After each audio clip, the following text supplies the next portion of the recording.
सबसे पहले तो अपने लिए एक आसन ले लेना, ठीक है। गुरु दीक्षा तुम्हारी बाद में होगी, सबसे पहले आसन ले लेना और उस आसन को कम से कम 5 दिन तक 5 दिन तक उसको सिद्ध कर लेना है आसन को। देखो आसन सिद्ध तो वैसे उसके मुख्य दिन होते हैं कुछ, वो मैं बताऊंगी धीरे धीरे, लेकिन अपनी साधना, अपनी आराधना, पूजा पाठ के शुरू करने के लिए तुम्हें आसन को थोड़ा सा सिद्ध करना बहुत जरूरी है। मार्केट से ला करके सीधे नहीं बैठना, क्योंकि अभी तुम आसन खुद खरीदोगी। आसन अगर तुमको यहाँ से मिलता तो कुछ अलग बात थी, अब आसन तुमने खुद खरीदना है, तो आसन खरीद करके 5 दिन कम से कम उसको सिद्ध करो। सिद्ध कैसे करना है ध्यान से सुनो।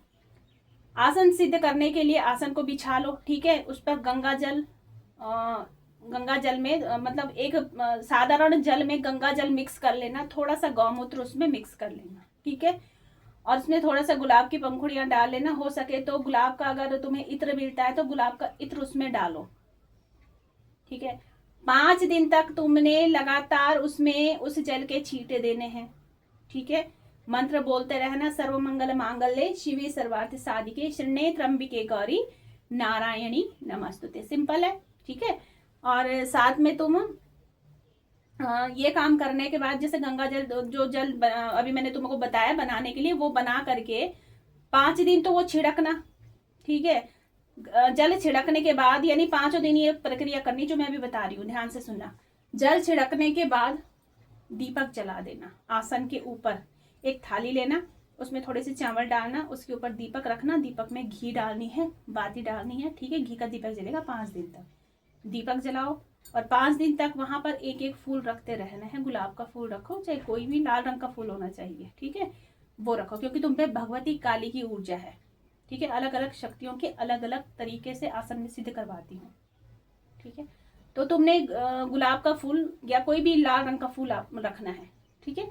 फूल जो है वो प्रत्येक दिन बदलता रहेगा, फूल जो है फेंकना नहीं है, उन फूलों को इकट्ठा करके रखना है। ये करना है तुमने। दीपक, तिलक उसको देना है, तिलक लगाना है आसन पर। आसन के सामने बैठ करके माँ के अष्टोत्तर शतनाम का पाठ करना है। आसन के ऊपर नहीं बैठना अभी, ठीक है।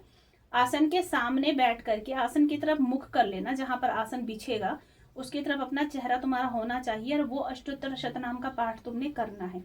5 दिन अपना आसन सिद्ध कर लो इस तरीके से, ठीक है। उसके बाद आगे की जो चीजें हैं मैं फिर तुम्हें बताऊंगी कि क्या करना है। 5 दिन पहले ये आसन सिद्ध कर लो, उसके बाद मैं बताऊंगी तुम्हें 10 दिन की साधना दूंगी।